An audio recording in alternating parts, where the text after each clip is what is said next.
मुझे ये बताते हुए बहुत हर्ष हो रहा है कि अब हम रेजोनेंस कोटा को लेकर आ रहे हैं आपके शहर सिरसा में। अब आपके बच्चे को अपने सपने को साकार करने के लिए आपसे दूर नहीं जाना होगा। आपको बस जाना होगा खैरका स्थित आरपी सीनियर सेकेंडरी स्कूल के प्रांगण में, जहां पर रेजोनेंस कोटा की फैकल्टी आपके बच्चे को ट्रेन करेगी भविष्य के डॉक्टर और इंजीनियर बनने में।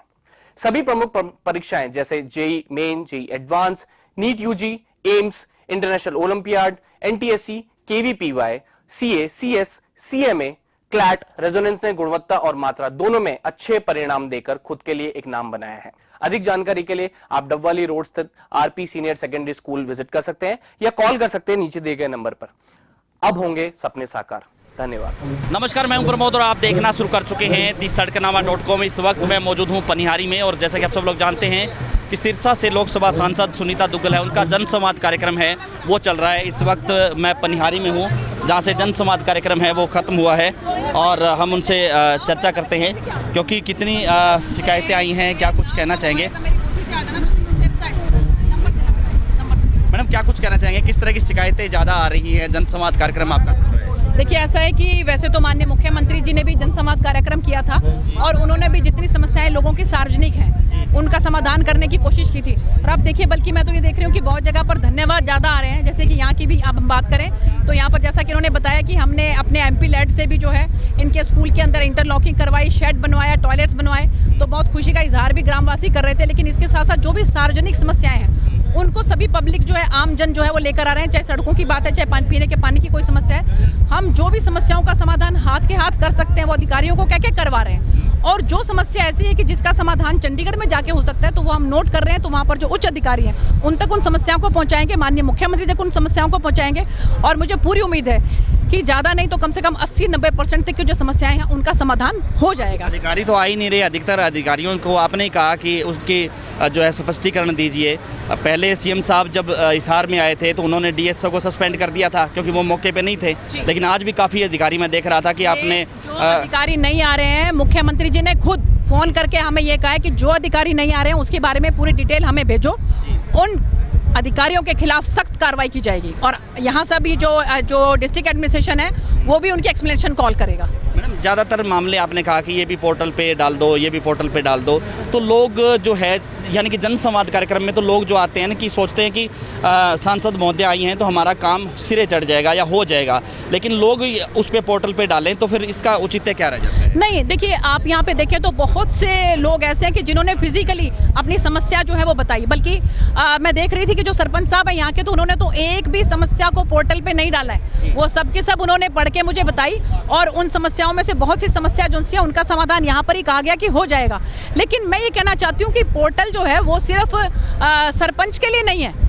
आप पढ़े लिखे हो, आपको भी लगे, आप जिस गांव से हो उस गांव के आप समस्याओं को अगर पोर्टल पे डाल दोगे तो वो समस्याएं जनप्रतिनिधि तक पहुंच जाती हैं, विधायक तक पहुंच जाती हैं, सांसद तक पहुंच जाती हैं। हम लोग उस पर अपनी रिकमेंडेशन करते हैं तो उसके अंदर गति आ जाती है, क्योंकि कागज जो है, कागज एक जगह से दूसरी जगह तक पहुंचते बहुत टाइम। ऐसा नहीं हो सकता कि जहाँ पे आपका जनसंवाद कार्यक्रम चलता है वहाँ पे भी एक बंदा लैपटॉप लेकर के बैठ जाए, जैसे सीएम साहब के जनसंवाद में उमाशंकर जी बैठते हैं कि तुरंत उसको लैपटॉप पे डाल करके तुरंत जो भी फिजिबिलिटी है उसकी चेक हो जाती है। आपके जनसंवाद में भी ऐसा हो सकता है कि जिसपे पोर्टल पे, क्योंकि हर व्यक्ति के पास एंड्रॉयड भी नहीं है, हर व्यक्ति के पास कंप्यूटर भी नहीं है। एक गांव में एक व्यक्ति के पास भी क्या नहीं होगा। हम अपने गांव के विकास के लिए कितना जागरूक हैं। तो मैंने तो ये सबको आह्वान किया है, जितने भी हमारे युवा हैं, जितने भी हमारे पढ़े लिखे हैं, हमारी बेटियां जो पढ़ी लिखी हैं, तो ये कोई भी डाल सकता है।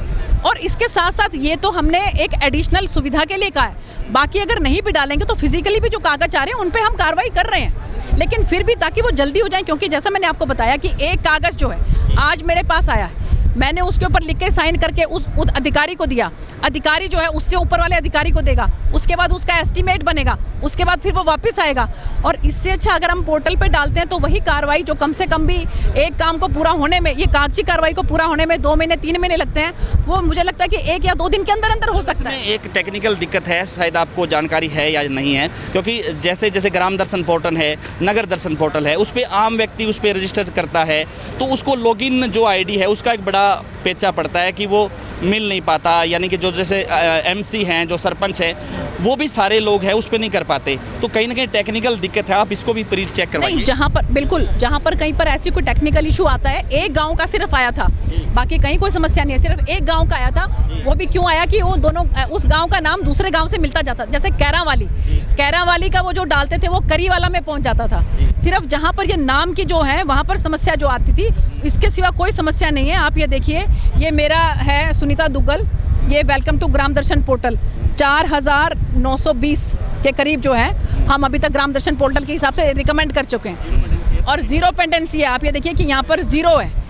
हम मेरे पास तो जैसे ही कोई पहुंचते हैं हम तुरंत प्रभाव से उसकी कार्रवाई करते हैं, एक भी पेंडिंग नहीं रहने देते हैं, और इसी हिसाब से काम भी हो रहे हैं। आप ये देखिए कि अभी आपको कहीं पर भी किसी तरह की कोई रिसेंटमेंट, कोई नाराजगी कहीं नजर नहीं आती है, क्योंकि एक बुजुर्ग महिला कह रही थी कि एसएचओ उनका काम नहीं कर रहा, कह रहा है कि आप हमें गाड़ी दे दीजिए तब पुलिस जाएगी, नहीं, जबकि बिल्कुल आपने नहीं, 112 और मैंने- सरकार ने यही महिला जो आपने जिनको मेरी सूट बात- दिया उसको कह रही थी कि मेरे पास सूट तो 40 हैं, आप मेरा काम करवा दीजिए। नहीं, बिल्कुल, मैंने उनको माता जी को ये भी कहा है कि अभी भी उनको ये लगे कि उनका काम नहीं हो रहा तो मेरे घर पे आएंगी सिरसा में, और मैं उसके बाद देखती हूँ कि काम उनका हुआ कि नहीं हुआ, और मैंने ताकीद करी है डीएसपी साहब को, और मुझे पूरी उम्मीद है उनका काम हो जाएगा। धन्यवाद madam, Thank you. Thank you. तो ये थी हमारे साथ सांसद सुनीता दुग्गल। जनसंवाद कार्यक्रम पनिहारी की तस्वीर इस वक्त हम आपको दिखा रहे थे, जो हमारे साथ लाइव जुड़ी। लगातार हमारे साथ बने रहिए और इस वीडियो को आप ज़्यादा से ज़्यादा शेयर जरूर कर दीजिए ताकि तमाम लोगों तक की जानकारी पहुँचे। बहुत बहुत शुक्रिया।